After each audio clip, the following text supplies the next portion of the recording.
in 2020. Now, somebody can say that this is not the new decade because it doesn't start until 2021. I'm not going to quibble over those little minor technicalities that is based on belief, because somebody says that the decades don't start at 0, they start at 1, but like, who cares? Okay, 0, and then 2021, 2022. I know, but 0 can be counted as a number. Okay. Did the world start at 0? Well, 0 was a number given, so yeah, you could say the world started at 0 and then went to 1. From 0 to 1, there is some kind of value to even get to 1, because 1 is a value. So I don't understand why 0 couldn't be a number. Even though it's 0, it doesn't have any value, but it gains value as it gets to 1. So I think that the decade would start at 0 because there is value being created from 0 to 1. Okay, so I'm gonna put that to rest. But yeah, I mean, I went out. I didn't really go out, I didn't go to a bar or anything on New Year's Eve, but I went to a friend's house, and you know, people like to get drunk, and people like to really just have the new year come in with a bang, and that's fine, and to each his own. But I think it's funny. I've been kind of responding lately to my business page, which definitely is gaining some traction. Not to say that it wasn't, I mean, as far as my other page, but yeah, you know, people have been sharing some of the posts in there, especially around debates, why I don't debate with trolls or people who are just major doubters. And I have explained why I don't. And so if that isn't good enough, then that's fine. I don't really need to justify any further. But I do want to make sure people understand why it is I don't debate with trolls, because when you're debating, you're trying to convince somebody your point of view to the point of where you're discrediting their perspective. Now, if a person's open to their perspective changing, then they would read the information and have the intention to learn the information and then ask very intelligent questions once they get the basis of the foundation. Okay. And so I know when someone is really wanting to understand, they would take the time. They wouldn't try to make me go and debate them or try to take up my friends' time to go and do that. So that's why I don't debate, because it's just a waste of time. It's like a black hole that you never get back. But people have been sharing my information, and they're like, oh yeah, sauerkraut can kill people. And then I see, that they share my information like, oh yeah, this girl kills brain cells, sauerkraut kills brain cells, or chili juice kills brain cells. And then I go down further down this person's page, and they just went out and just had a bender. They just drank a bunch of alcohol, and they're trying to teach their friends to take tomato juice to help with the hangover. And I'm like, you're drinking alcohol and going on these benders, which basically burn brain cells, of which sometimes your body can regenerate some of them, but not a lot of them. Because remember, when you drink so much alcohol, which is basically acid, okay, and you already have imbalances, you're causing more acid imbalances in the body, mind, and spirit. You're going through cell degradation. You're burning brain cells. So drinking alcohol is not exactly, getting so lit on New Year's Eve and then trying to tell your friends how to then recover from a hangover using vitamin B and tomato juice, and then saying that chili juice kills brain cells, tells me that obviously alcohol didn't do you any favors. Okay? Now, what is alcohol? It's like sugar, which is a lot of acid, fermentation with the yeast, and then other mycotoxins. Why are they called mycotoxins? Because you already have imbalances. That's why you're aging and degrading, and you're imbibing a very, very concentrated form of acid that is causing then it was causing more imbalances, but it's taxing the hell out of your liver. And you can do as many liver flushes as you want. You're not getting to the root cause, which is then you are causing more malabsorption, more holes, more leaky gut, I would say. And then the body has to work overtime to then steal resources from your hair, skin, and nails and your bones to go and keep your vital organs going, like your liver your brain, your heart, your lungs, your kidneys. And so I don't want anybody who just went on a bender freaking alcohol tell me how jelly juice kills brain cells, okay? I find it laughable, but then that's the world that we live in, is that alcohol and all these major like imbalanced type of lifestyles trumps anything that has to do with health and wellness when it comes to the right balance of chemistry, like sauerkraut juice. I mean, I don't know where people got it from, that sauerkraut juice, even with the amount of salt that I have in it, which really isn't that much when you think about it, has become like the demon. Why, you know, why is sauerkraut just becoming the demon over like alcohol? Why is alcohol so revered in our society? That's where it's all backwards and cattywampus, is that alcohol trumps sauerkraut juice. Where the hell did that come from? But it's because the world has been turned upside down. Hey, Tiffany. Okay. So anyway, so it's like, so I don't drink alcohol. I have no desire for it. I actually don't even do drugs. I am so clean and sober, and I'm high on life. What did I do last night? Last night I hung out with some friends and Tiffany, and I ate a big old prime rib steak. Okay. I mean, it was like 16 ounces, and it was from Longhorn Steakhouse. It was so good. Yes. And my body had to break it down. And so after eating a major steak, the body now has all the necessary acids. It has the necessary minerals. It has the necessary nutrients to go and break down something such as advanced as a huge 16-ounce prime rib. Okay, so it takes a minute. So actually last night I felt my body going through its processes. I was actually sleeping hot last night, very, very hot. Okay. And so I knew when I was sleeping hot, my body was processing some major advanced data packs like a huge prime rib steak. Along with then whatever I had the night before, I made a frittata for some friends New Year's Eve. And it was really good. It was actually all vegetable and egg, okay, and cheese. And then I made the crust with butter, a lot of butter and flour. And it was really good. And you can make so many wonderful, diverse dishes with a frittata. Okay, so I had a lot of diverse amounts of food. I'm not discriminating against any food. I play no politics with food. Food is food. It's meant to be eaten and processed correctly.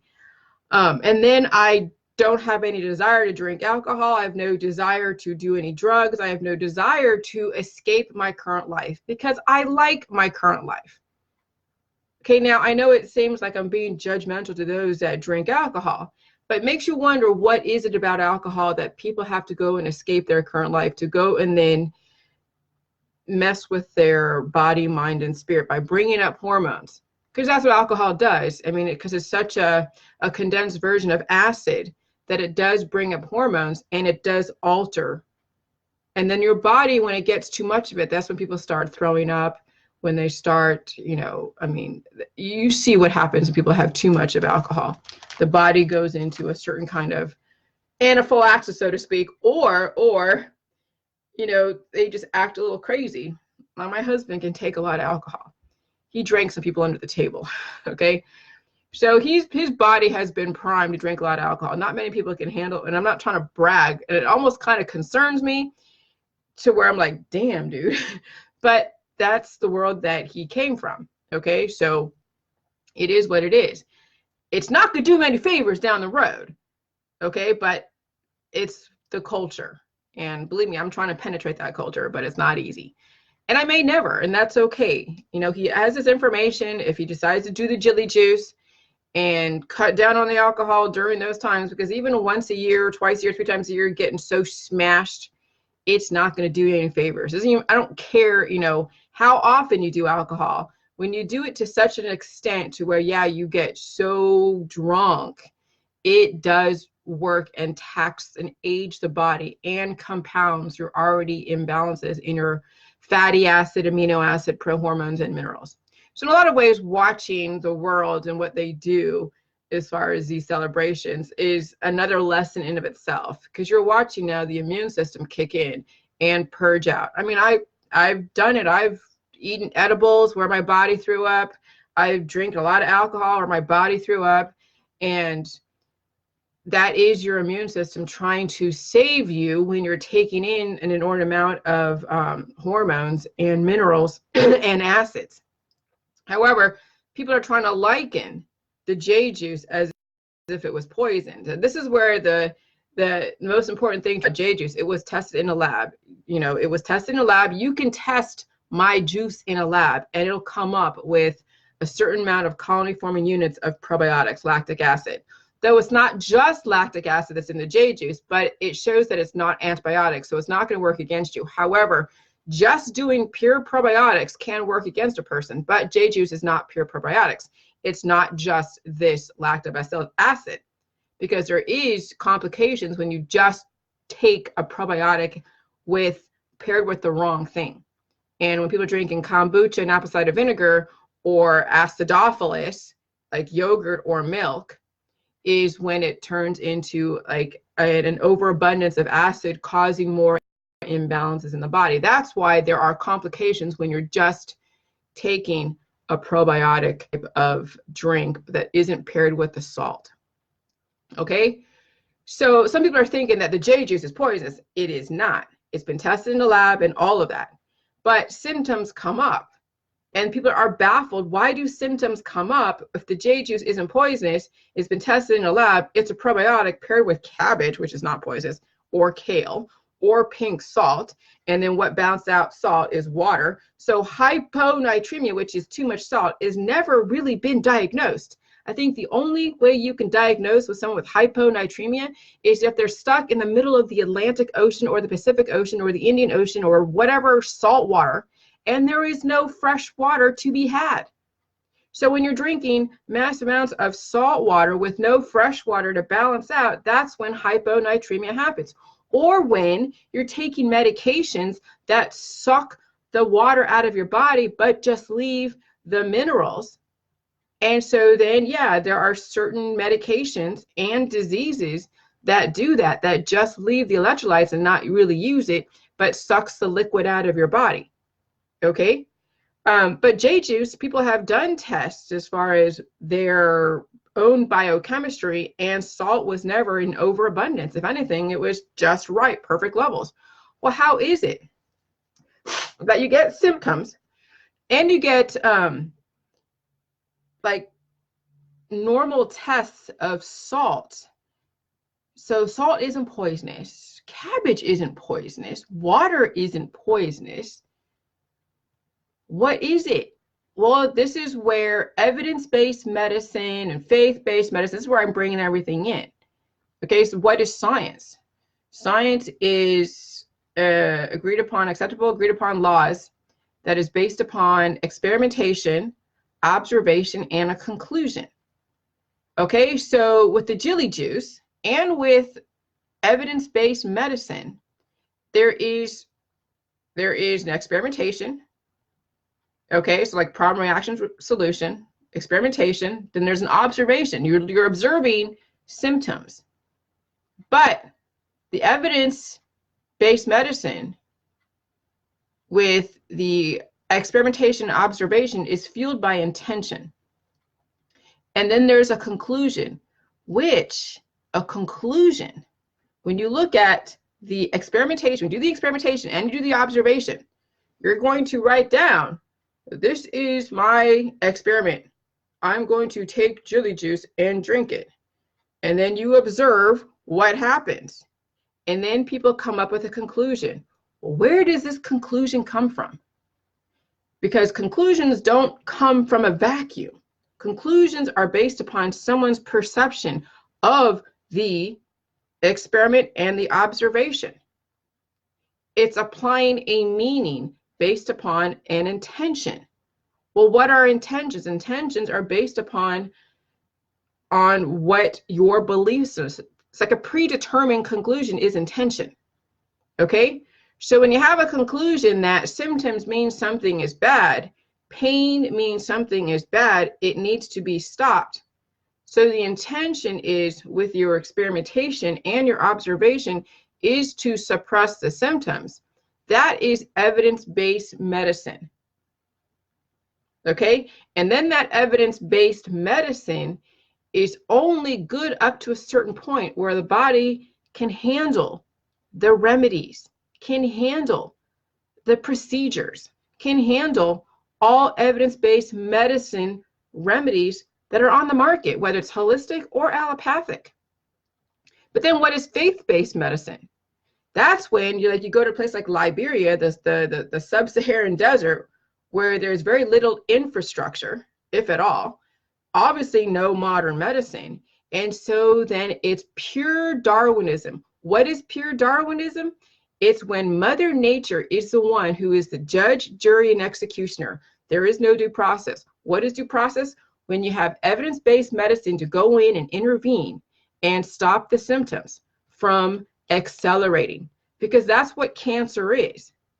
It's when you've applied the wrong chemistry, you applied the evidence-based medicine fueled by intention of suppressing symptoms, you'll weaken the body to such an extent where viruses that you have no control over as far as exposure come in and do what it's supposed to do.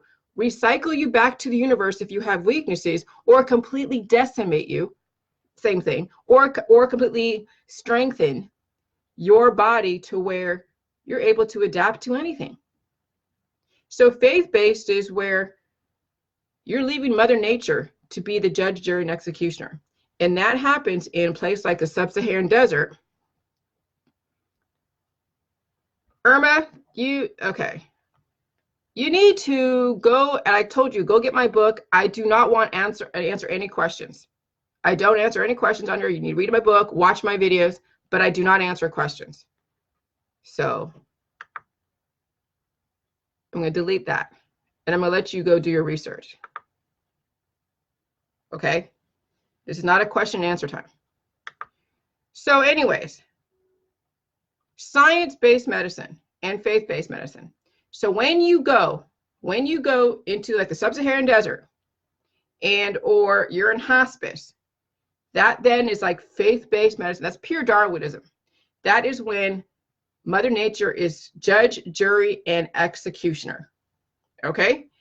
And it shows like when you're in hospice, you don't have, so the sub-Saharan desert and hospice are basically faith-based medicine, because now you can't use evidence-based medicine to go and intervene with a hospice patient. They have depleted their body to such an extent that Mother Nature is going to recycle you at some point, and no evidence-based medicine is going to be able to intervene and give you what you think you need, which is an intervention. So aging and degrading people who have been diagnosed or is managing their cancer disease and chronic illness are still in the market for evidence-based medicine until they get to a point where evidence-based medicine cannot do anything for them. That's called palliative care, where they could try to apply you with morphine and completely anesthetize you, okay? And completely anesthetize you until you pass away. Because every single time pain comes up, that's the body trying to heal, and you're not giving it what it needs. Okay?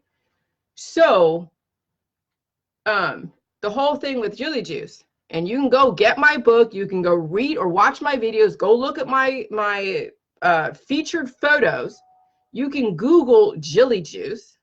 Okay? Everything's out there. It's cabbage water salt, pink Himalayan salt and water, fermented sauerkraut, basically in a juice form. Okay? And so when you're bringing that into your body, you're going to have symptoms. Why? Because you have weaknesses. The body is trying to heal. The body is trying to regenerate cells. Okay? And so right there are symptoms. So when you have evidence-based medicine and faith-based medicine and Jilly Juice, you're still having experimentation, you still have an observation, and now you have a conclusion. Well, what is this conclusion that we speak of? That is evidence-based medicine versus faith-based medicine.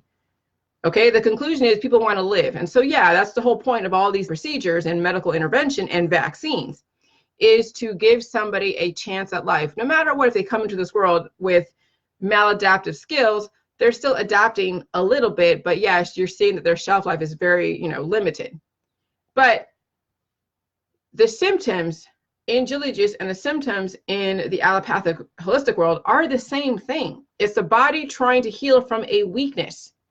And either you give it what it needs or you don't give it what it needs. And then your shelf life is dependent upon how many minerals and nutrients and your predispositions. It's relative to where you are with that. It's relative to how much you have. And if you don't have enough, then, and you're not applying the right chemistry, then no matter what, if allopathic medicine or Jilly Juice are being applied and you don't have enough of what you need to keep surviving, you're going to die. And that's why you're seeing people try to attribute that hospice patient in Jilly Juice. But no, the Jilly Juice process is painful. Not everybody can handle it because they're so used to being drugged out.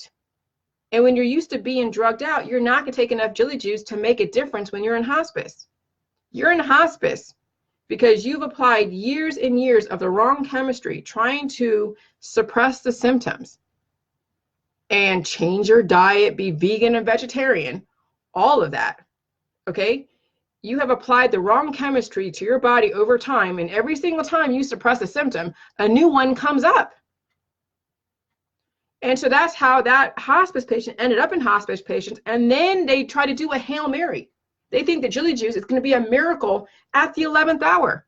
No, you have to go through the pain. You have to heal your body. You have to bring up every single weakness in your body, okay? But when you have faith-based medicine, people think you can pray away all of the issues. Okay, that's one part of it. Yes, you need to focus your mind in healing, but the body needs more than just focusing.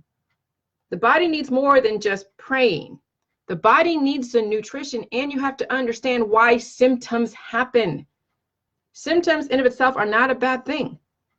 It's the body letting you know that there's a weakness and you need to apply the right chemistry to strengthen your weakness. Why does pain disappear in the allopathic holistic? Because maybe you have enough minerals to heal you superficially. And maybe your superficial diet changes and your superficial bringing in your remedies have given you a little stay of execution. But it's still the wrong chemistry. And then what happens is that over time, you applying those types of protocols to your body actually compound and make your malabsorption far greater than it was prior to you doing those remedies and all of that. Okay. So with the J Juice, now you're going to be healing everything, and you're bringing it through. You're not doing anything intravenous. You're not taking electrolyte into your IV bag and stabilizing. No, you're actually doing it the right way. You're taking in the right chemistry, which is the cabbage water salt, and it's fermented.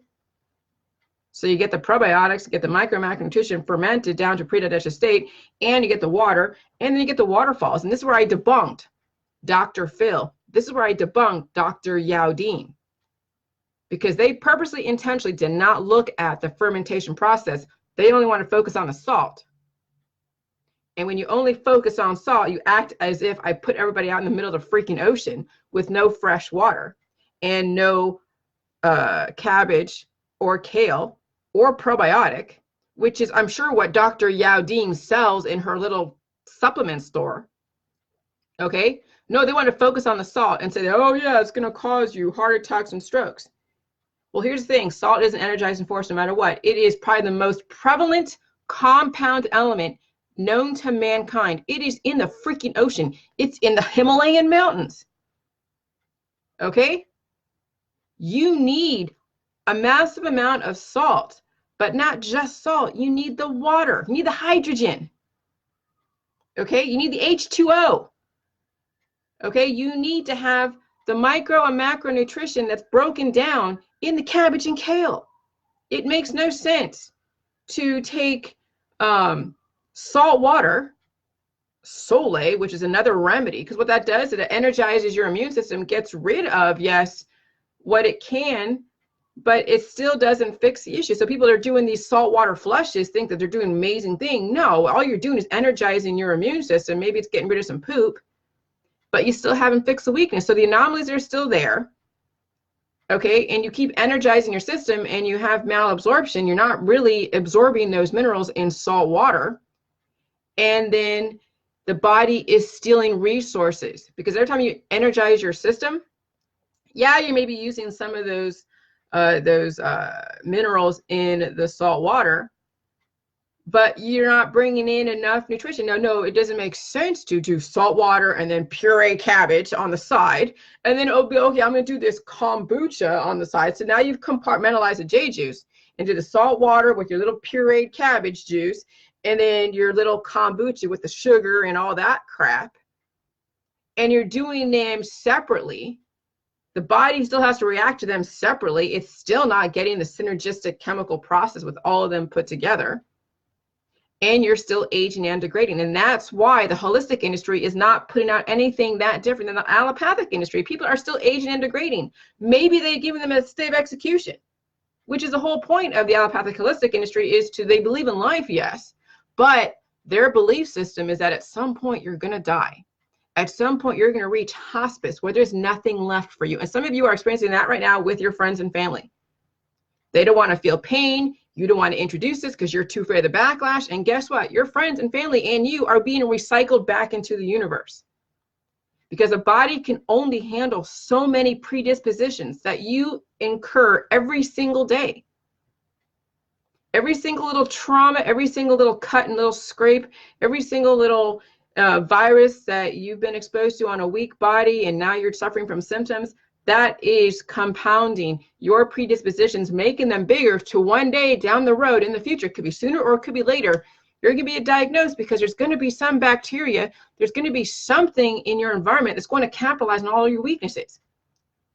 And then this is where these new exotic diseases come from, because there are some people that are sick that are mutating these viruses and then are communicable, and they are basically shedding. And then it goes to another person who then reconfigures that virus and then is communicable. And that's why the vaccine industry is trying as hard as they can to keep up with the amount of mutated viruses, offshoots of each one. I mean, you have a measles virus with so many different strains. Why? Because we have so many people that are so weak that are getting the measles and they're shedding, and then it gets into another biochemistry with another person, and then they get it because they don't have enough antibodies to kind of suppress this. Because antibodies is letting you know that you have some kind of protection, you don't have as many severe symptoms. When you don't have, if you have never been introduced to a virus in the environment and you have a weak body, and then you get introduced, like you're adapting, you have a major antibody accumulation. Now, what they're trying to do is lessen the acceleration of the antibody accumulation. And that's why vaccines exist. So that way you give yourself a little layer of protection. So when you do get exposed to that virus, the symptoms are not going to be as deadly and you won't die from complications based upon your weaknesses. But what the anti-vaxxers and what the anti-government people are doing is they're trying to bring us back to faith-based medicine. They're trying to bring us back to third world country status. And that's why you're seeing a rise in all of these epidemics, pandemics, because people are still weak. They haven't fixed their weaknesses. They keep procreating on weak bodies. They haven't really fixed their kids' weaknesses. And so these kids are being exposed to all of these viruses and they don't have any layer of protection and they're weak. And so it spreads. And so that's where the whole thing with herd immunity is with vaccines, is that yes, you inject a child with the virus and with whatever's in the vaccine, which is just minerals, okay, and proteins. And then, yes, they're going to have symptoms, and relative to how aggressive those symptoms are based upon your predispositions. If a child gets, see, and here's the thing too, if a child is asymptomatic their whole life, they don't ever get sick. And I've seen that. I grew up with people in my life that only had one chickenpox, and I had them all over head to toe. I was probably sick a lot of times in my youth, which is, thank God, right? And then the person I grew up with hardly ever got sick, ever. That shows you an overactive immune system. But they're not strong. I mean, when a child doesn't ever get sick, and they should, that's an overactive immune system, because a child just, even the symbolism of a child is a weak immune system, a weak body. They're growing up. Growing up is weakness. You're now going to be gaining knowledge, which is environment, data that you have to go and adapt to. And adaptation, growing up, learning is the hardest thing. Because I'm gonna tell you, trying to get this information out to people who are like brain dead in a lot of ways because they've drank so much alcohol, they think I'm killing them.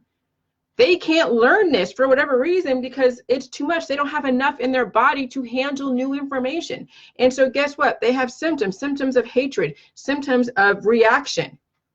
And so if you ever go onto my business page, Jilly Juice LLC, sometimes, I mean, I've been keeping up on that, but you'll see people come through and just talk so much smack. But yesterday, somebody's sister messaged me. She's like, you know, my sister is really egotistical. She's really just, I want to know, what is the point of this? What is the point of this Jilly Juice? Why are you putting yourself through this kind of freaking craziness? Like, who in their right mind would say stuff that I'm saying and continuously put themselves in these situations where people are constantly attacking you for your thought process? It's because indefinite life is a possibility. Now, I can't guarantee that you're going to escape a tornado because I have no idea what you do in your life. I can't guarantee that you're not going to be a victim of some kind of unfortunate plane crash. I can't guarantee that. But when it comes to natural causes, we don't have to die from natural causes. Well, what are natural causes? When the body doesn't have anything left and you're not giving it what it needs to keep you alive another day. So when you're aging and degrading, and those of you on my Facebook right now are aging and degrading, gray hair, you got wrinkles, you know, you look good for your age. But what does that mean? It means that you're still aging, but you kind of look good. You still are acceptable in our society as someone still viable, credible, marketable. But you're aging. That tells you that your body is compromised and it's stealing resources to keep your vital organs going. So what would happen is if you actually can regenerate your cells, and that's what I told the young lady. I said, hey, what would happen if you can regenerate your cells on a continuous basis? Now, as far as regrowing limbs and organs, that's all part of it. If you are missing limbs and organs and all of that, you got to go through the pain process. And those that are missing limbs and organs, that's a lot to regrow, and it's painful. So I don't imagine a person that's still skeptical of the J Juice and hearing all this flack from Dr. Phil and Dr. Yadim and everybody else is going to be like, okay, I'm going to put myself through this, because they've already carved out their piece of the pie in life and found a way to adapt to their different ability. Okay? And so doing the J Juice, when you have a lot of predispositions, it's going to change your routine. And then people around you have to get used to it, because if people don't live in a vacuum, they don't live by themselves. Some do, but some don't. But when you already have a different ability type of thing, you're around people that are going to support you, because that's kind of how it happens. When people have different abilities in our society, they don't really live alone too much. Either they're married, or they live with family, or they have a bunch of friends that they hang out with, because no one is just an island amongst themselves, not with a different ability. When you have a different ability, you have a community that you can go to. So for you to do the J Juice, not only do you have to understand it, your whole freaking community has to understand the J Juice. And I'm telling you, it's so hard to even get to even get to my husband's head about the J Juice. If it's hard for him to even really adopt it and do it, even on a limited basis, I know how difficult it is for those out there that don't even know me to do it. I have people that know me, that know I'm doing it. They see me every week, and they're not doing it. Why? Because it's difficult. It's not for everybody, because not everybody can handle the healing process or want to change up their routine. If one person in the family does it, then they have a really awesome family that supports them. Really, the easiest way to do J Juice is to have at least 2 people in the family doing it. One person is difficult, because then either, well, for me, because, you know, I could do it because it's just me and my husband and he supports me. But when you have families out there that are seeing all of the backlash, it's going to be an uphill battle. Okay? So anyways, but yeah, I mean, that's the thing with the aging process. And that's what I was telling this young lady through that, you know, through the messenger, or yes, through like email message, whatever, or messenger through my business page. Because I will. Hey, Bonnie. Because I will. When someone is coming at me with intelligence, they're not confrontational. They're not like trying to insult me or tear me down or whatever. I will engage and I will explain on a very logical level why I'm doing this, why I'm putting myself through so much of this, because I already see myself how amazing I am from where I was 3 years ago. And I know that all of you are no different. I mean, you have different levels of predispositions, but those, it's not like they can't be handled. Of course they can be handled. And so, yeah, in the beginning, I was also very conspiracy minded, very anti-vax, anti-GMO. I did play around with flat earth theory. I thought chemtrails were killing us. Monsanto was horrible. And so, and I go and look at some of my haters that come onto my business page, which is fine. I go and look at their profile, and I stole one meme.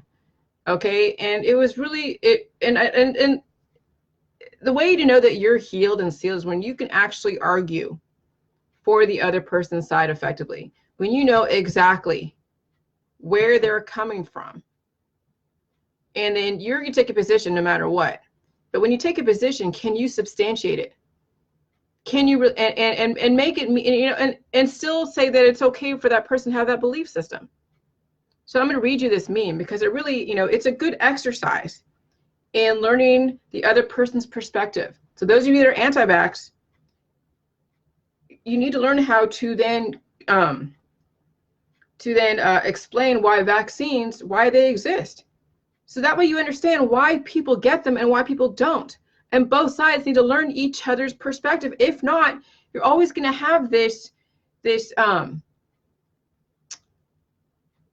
exercise in futility. And you're going to waste your energy on something that doesn't make sense. Okay? There are reasons why everything exists in our society. Our government is not trying to kill us. They have their issues, yes, but they're not trying to kill us. Because if it was true, you'd all be dead. Believe me, they have all the bombs and everything, okay? But this is what I stole from one of my haters. And I actually posted, before I blocked her, because I didn't want to go back and forth. I said, I agree. I commented on that specific meme on her page and said, I agree. Even though she totally slammed me on my own business page, fine. But I'm saying, hey, I agree. So still true in 2020. Wi-Fi, GMOs, and vaccines are safe. Homeopathy is water. Acupuncture does not work. Organic food is not healthier. Alkaline diets are nonsense. Chronic Lyme disease is a scam.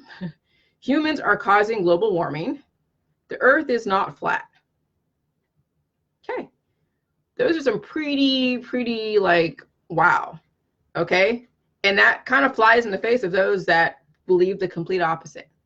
Now, this is where the Jilly Juice is going to come into play, so you understand that this is all true. Their belief system is true about this, because I can actually tell you that most of this stuff is true on some relative basis. Okay, so let's break it down. Wi-Fi's, GMOs, and vaccines are safe. Yes, they are. I'm around Wi-Fi. I eat GMO. And I've had my vaccines. I had them in the military, and I had them when I was a kid. I re-enlisted twice in the military. So I got 2 rounds of the same vaccines at MEPS in Oakland, which is like their military entrance processing station. Okay, so I had 2 rounds of vaccines in the military, and I've had all my childhood vaccines. Okay, now, why are people so against vaccines, Wi-Fi, and GMOs? Well, I'll just totally like break it down for you. People have predispositions. They procreate on bodies that have predispositions and very sensitive to the environment. Yes, you may be sensitive to Wi-Fi, GMOs, and you may see a difference in how it is that your body reacts to these exposures, but it's because you have imbalances. And the system isn't supposed to make you healthy. The system is supposed to balance out your biochemistry with their methodologies, assuming you have enough life in you to take on their methodologies without you dying, because they can't legislate morals and say, okay, you need, because they don't, first of all, they don't believe in bringing up pain and applying the right chemistry. They all believe, like you do, if you believe in all this stuff, that pain should be mitigated. And that's why the holistic industry exists, and the anti-government, the anti-vax, is because they still believe that pain should not happen. They believe that people should be sick, but they don't like the methodologies used.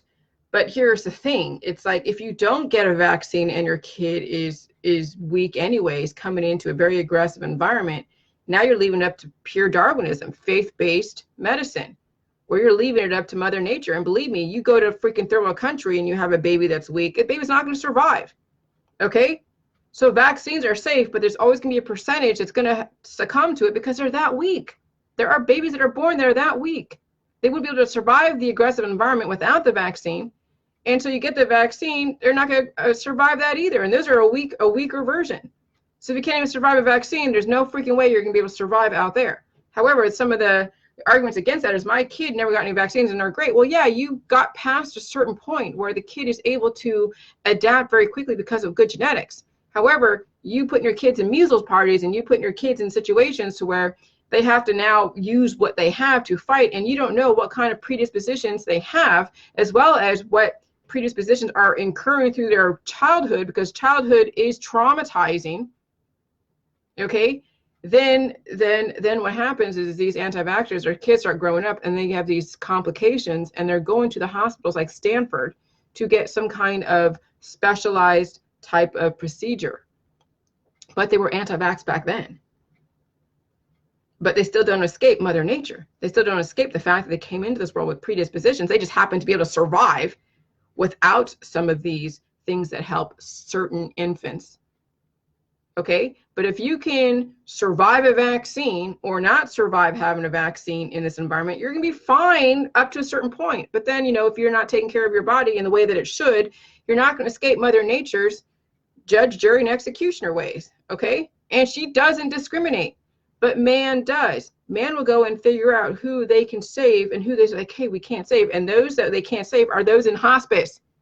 When they are left to their own devices, where the system can't do anything for them, someone's in hospice, they're going to do a Hail Mary. And I'm telling you, all of his friends, that guy that was in hospice that passed away, that's being linked to J-Juice, all of his friends are recommending cannabis, recommending detoxes, and he already is depletion. Okay, and cannabis is like an antibiotic. It brings up hormones.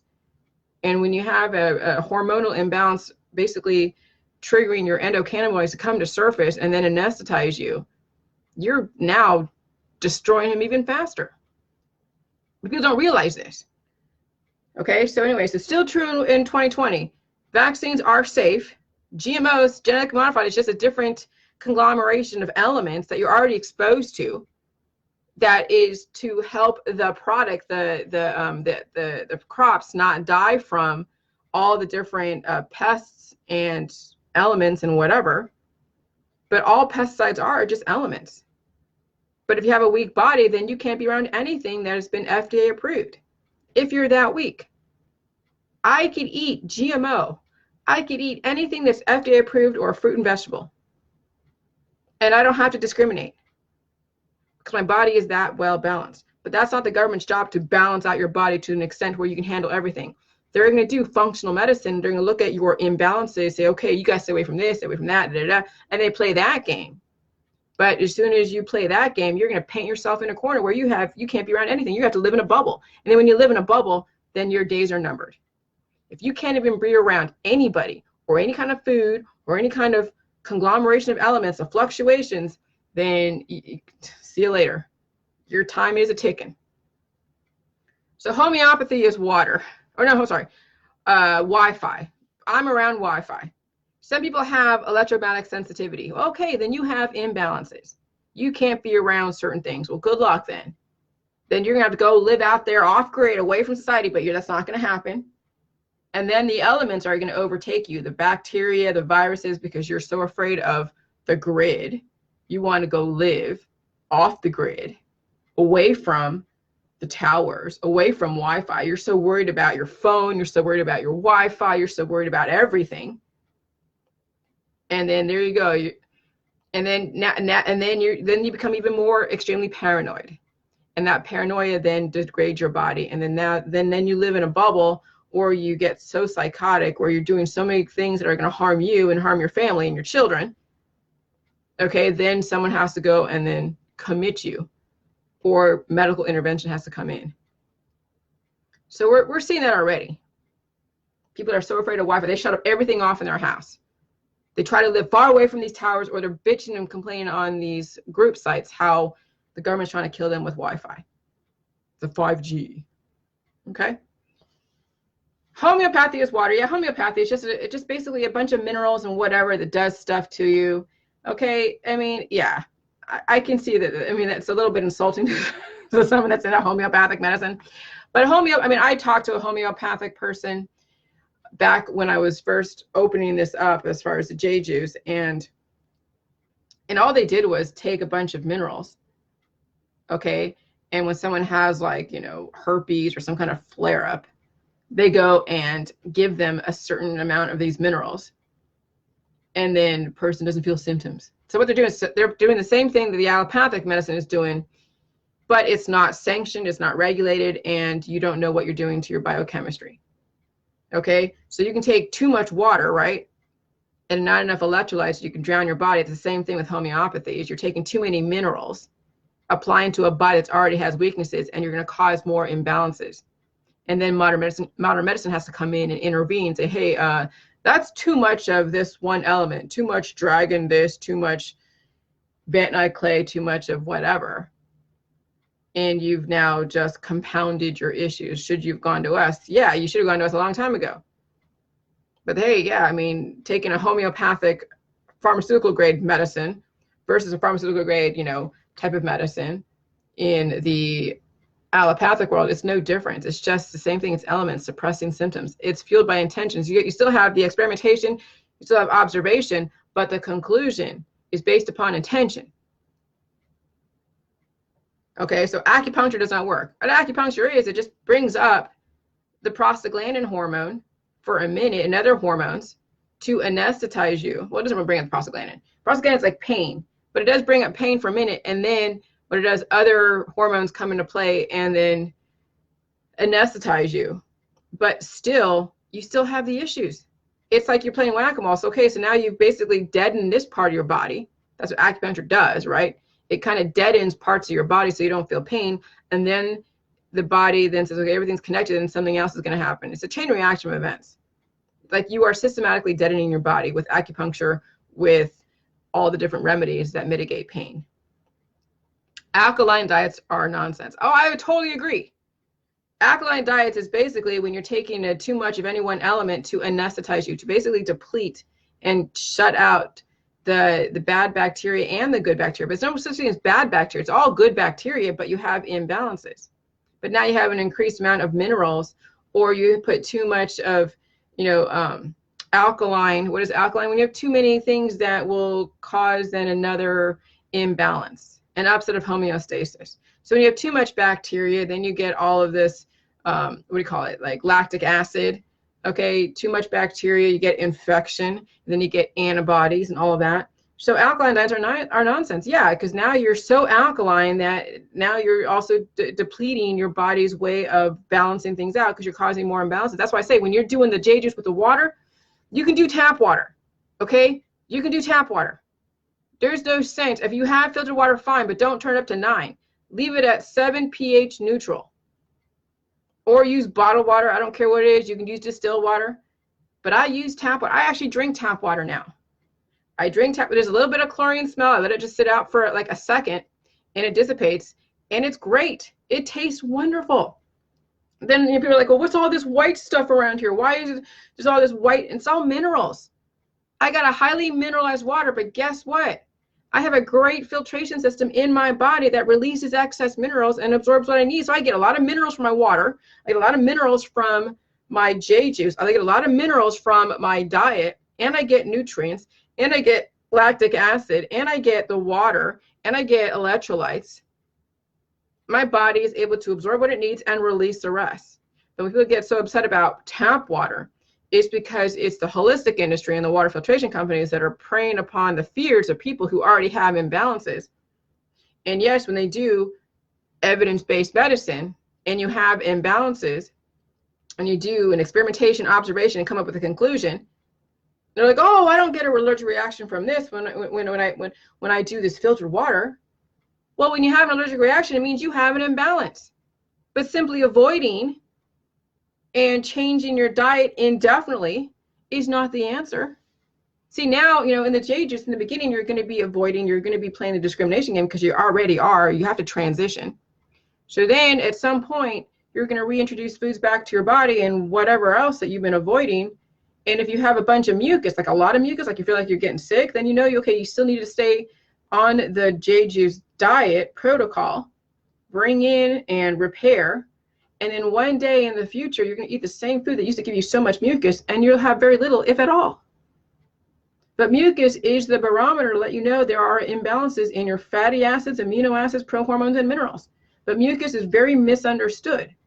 And people try to mitigate mucus, which means they're mitigating the idiot lights on their dashboard. That is your barometer to let you know where the imbalances lay within. When I drink, there's this, what is this? This Welch's, the juice that is like the sparkling apple cider or sparkling grape juice and all that. I drink it and I get so much mucus. You know why? Because there's so much acid, so much sugar in it. But sugar isn't bad, but it's too much for my body to drink that. But I can drink like a Coke. And I don't like Pepsi. Pepsi has too much sugars, too many acids that my body can't. But I can drink a Coke. I can drink a shot of Coca-Cola, and it's so good. But I don't drink a whole lot of it. I drink a little bit. But when I taste Pepsi, I notice Pepsi is sweeter. And then the Welch's sparkling grape cider is way sweeter.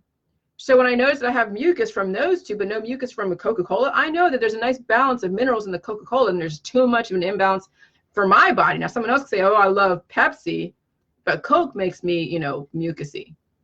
Everybody's biochemistry is different, but you have to know how to read your biochemistry. And then what happens to you doesn't necessarily happen to other people.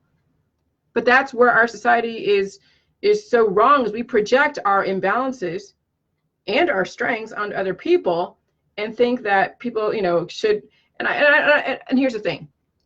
I don't want anybody doing the J juice if they don't feel they can. I try to project strength. Not everyone's going to adopt my strength. Some will and some won't. I mean, right now people are at different levels of where they are on the spectrum of Mother Nature. And some of you are at the last end where, Mother Nature is going to come in and lay down the law. And no matter how much jelly juice you do, you're not going to be able to handle it because you're that stubborn to not want to deal with pain. You'd rather do your drugs. Okay, and I can't help that. That is your choice. That's where you are on the spectrum of life and death. But those of you that are not that far gone, that's who I'm trying to reach. Those are already far gone. They're not going to get it no matter what. I'm not speaking to them. I'm speaking to those that are not that far gone, that are willing to go through what you need to go through to get well. Not superficially, not drugged out or anesthetized, but actually get well.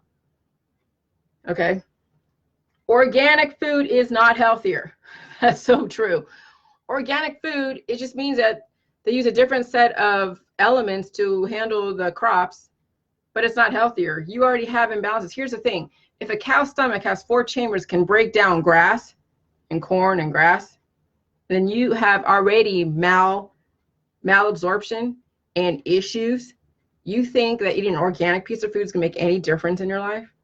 Yeah, if there is like a certain kind of acid or a certain kind of minerals that are in the pesticides and you get a reaction from eating a pesticide versus an organic, that just tells you that you have imbalances, that you can't handle your environment. You can't handle being around this conglomeration of elements that's already been FDA approved, because GMO is FDA approved. It's basically safe for the relatively safe for the population. But if you can't handle the relatively safe for the population, that means that you are actually very, very imbalanced, and you can't handle even the most general stuff out there. Okay, so eating organic just lets you know that you have major imbalances, that you're putting yourself in a very tiny little corner. You got a shelf life if you are thriving off of organic food. All right, so the alkaline diets are nonsense. Chronic Lyme disease is a scam.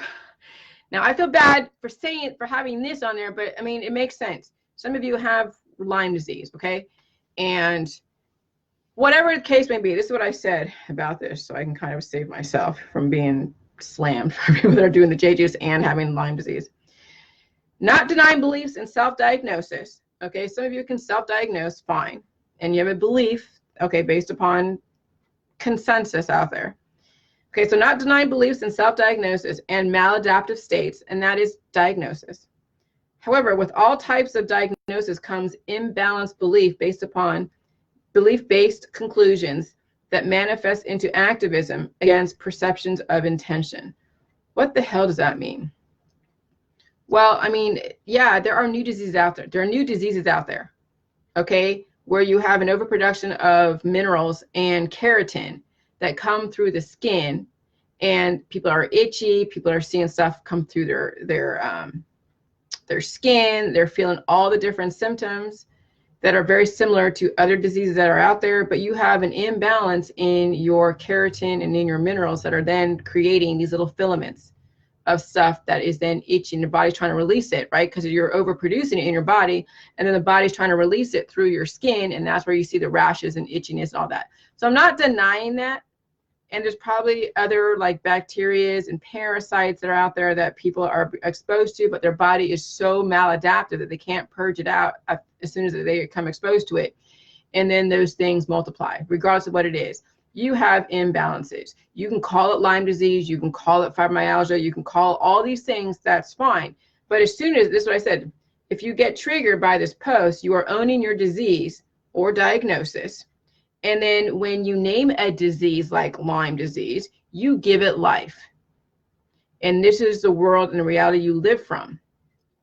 So, and then, all right, okay. So that's why I'm able to be okay with having this specific thing on this meme about chronic Lyme disease is a scam. Because in a lot of ways it is, because then what people are recommending is all these different cures.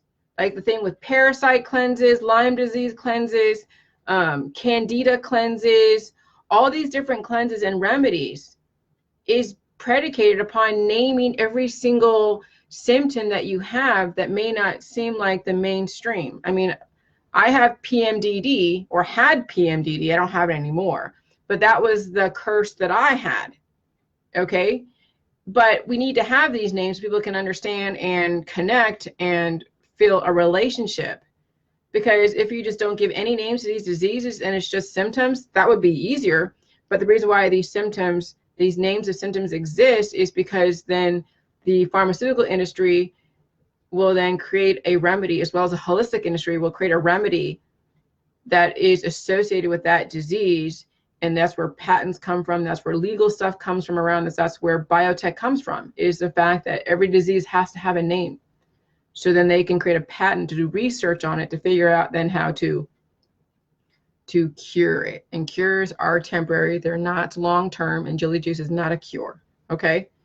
So that's why I say humans, okay, when you name a disease, you give it life, and then you create a biotechnical pharmaceutical methodology around it, which then has another chain reaction of events, okay? And even in the holistic world, all of your holistic remedies have a chain reaction of events that will work against the body.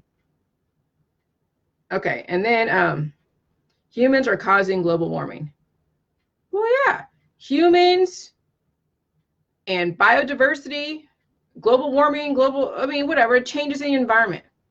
There has been fluctuations forever. Humans are part of biodiversity. See, when you say humans are causing global warming, it's no different than saying that fluoride causes heart attacks or something, or fluoride is so horrible, or mercury is so horrible, or, you know, when you demonize anything out there, you're saying that correlation equals causation. Humans are just one aspect of biodiversity.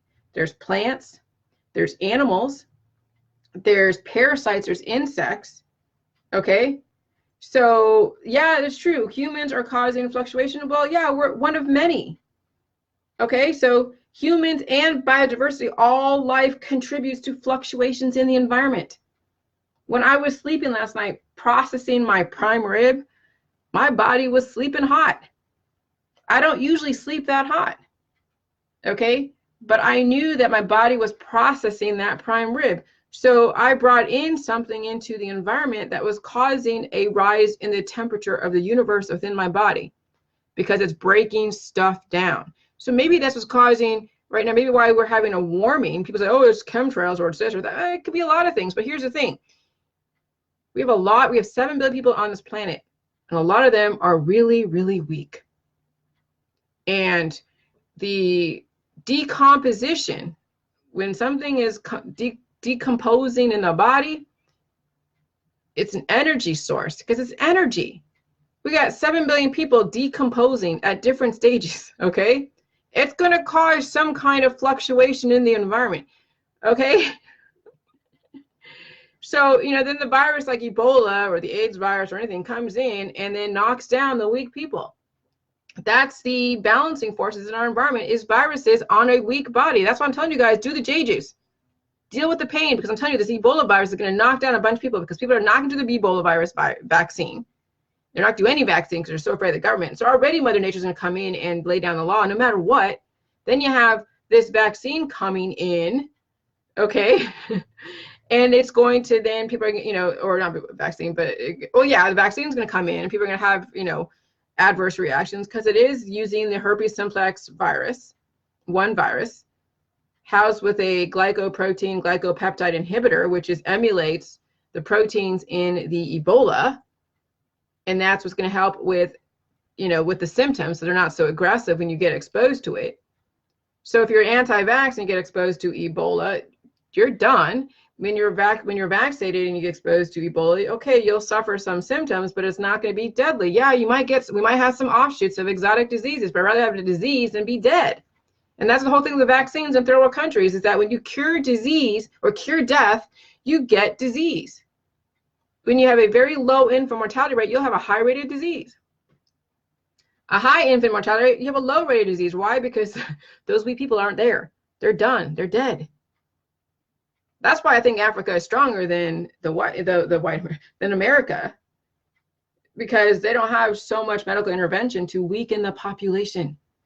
Medical intervention, yes, it saves you, but it weakens you. And then at some point, there's a tipping point. And when you have a tipping point, then something's going to come in and decimate those that are weak. So all the JJs are saying, okay, if you want to survive the next human extinction level event, whatever it is, and it could be the Ebola virus, it could be the freaking flu. Look at the flu. There's a lot of deaths from flu. Or this whole thing with the anti-vax. That right there is letting you know that that's a human extinction level event type of thing. Okay. So what is the other? Oh my Lord, I just lost that. I will find it.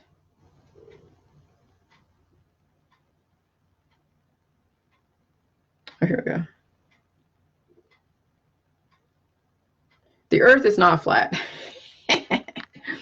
Still true in 2020.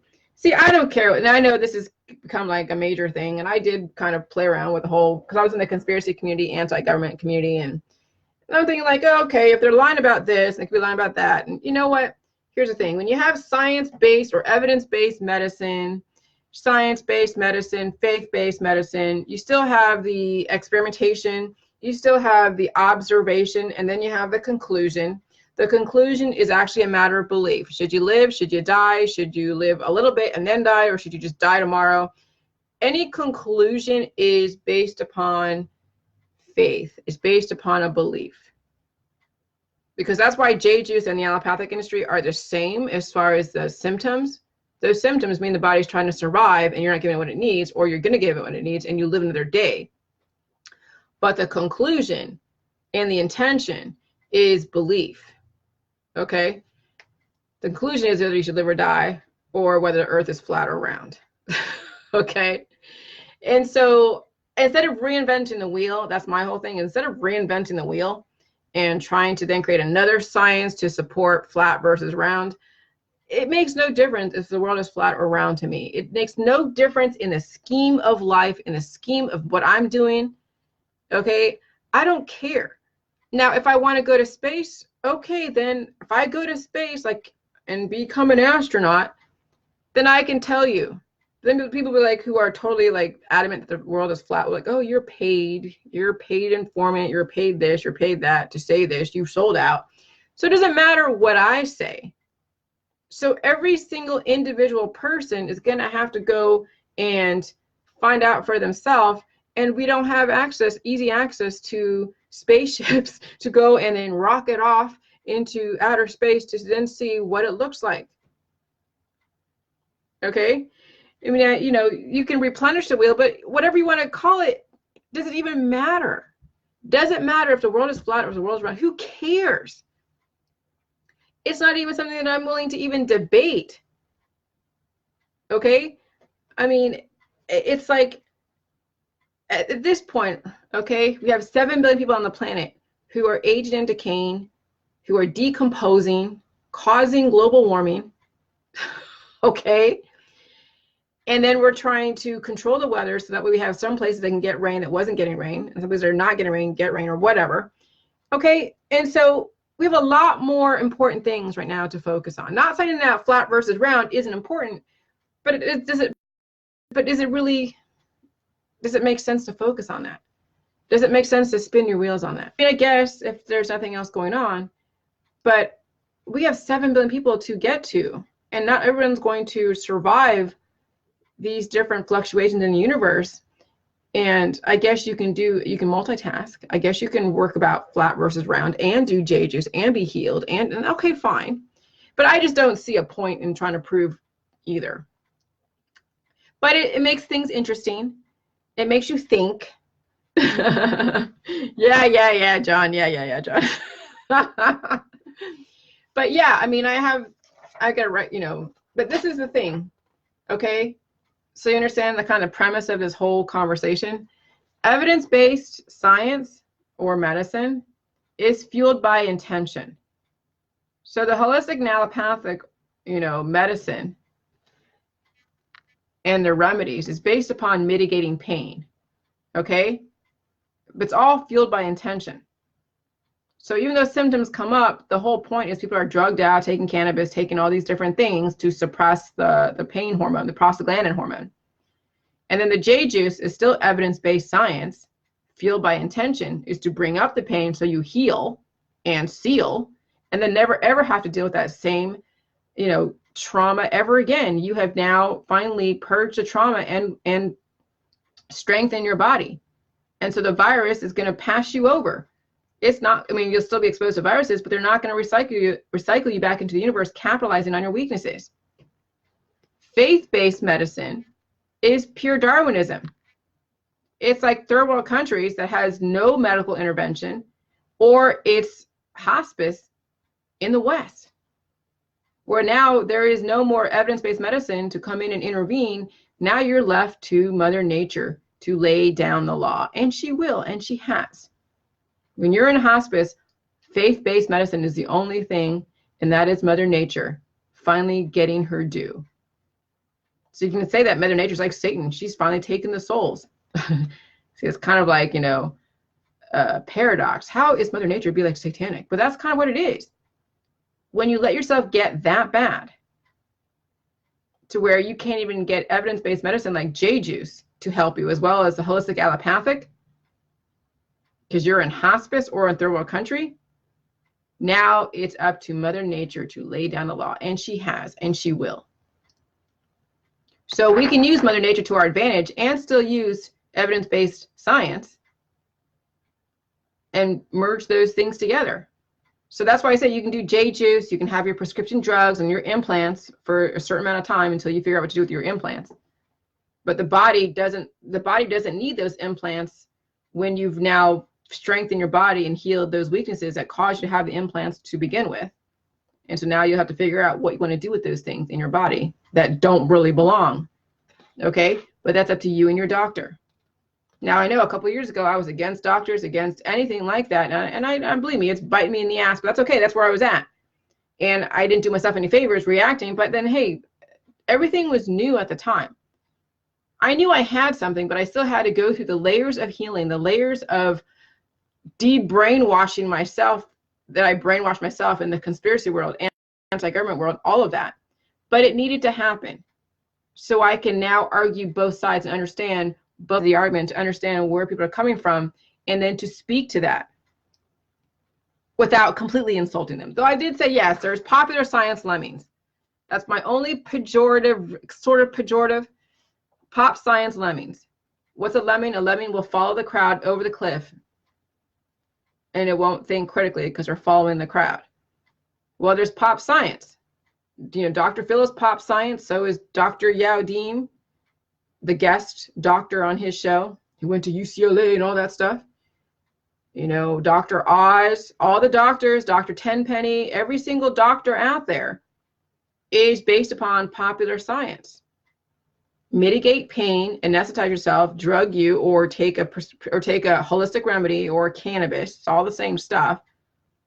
And intervene by stopping the pain. Because you want to go back to work, you want to have relatively the same kind of life you had before. Okay, so that's all pop science. So now I'm introducing something that's going against pop science. Doesn't mean it's wrong, it just means it's not popular. It's not trendy. I don't play with riff machines. I don't use sound therapy. Any therapy that you do is just compounding your weaknesses. It's giving you a state of execution to where at some point you will eventually be in hospice, experiencing pure Darwinism. So when you go to a jail, like when you go to a prison yard, when you go to hospice, when you're in the schoolyard, that's pure Darwinism. An unregulated schoolyard in a really economically depressed area. You're dealing with pure Darwinism. So the J-Juice is giving you an option outside of that. That you can deal with pure Darwinism, but have it work to your benefit, not have the outcome be palliative care or death. You can have pure Darwinism and still live. But yeah, I mean, Mother Nature or any kind of medicine out there, as far as doctors, do what you got to do. Go get your operations, go get your implants, go get whatever you got to do, stabilize yourself, do the J-Juice. You don't need to do any holistic remedies on the J-Juice. Deal with the pain, take your remedies. If you have to go ahead and do a presentation so you can be somewhat coherent when you deliver your presentation, and then come home and heal. Okay, some of you have very labor-intensive jobs. It means you have to do double the J-Juice, because not only will you have to recover from your labor-intensive job, but also from the past issues, present issues, and also future triggers. But still do the J-Juice. Okay, so Happy New Year, everybody. 2020 is going to be amazing. And you know, no matter how much hatred I get towards me, it doesn't matter. I still have a commitment that they get it. And that's why I still keep responding even in indirect ways. No, I don't allow debate, but I will still respond to those that have a hard time with this information. But I won't let them cross my boundaries, but I will still speak to their concerns. I will still give them the option of this information, and they're giving me an awesome energy by exposing this information out there, even though they're characterizing it in such a horrible way. But that's okay. People are going to have to figure out for themselves no matter what. They're going to have to experience this on a personal level. It's like believe everything or believe nothing until you can substantiate personally.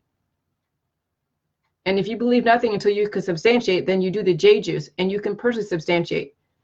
But then it's based upon the intention.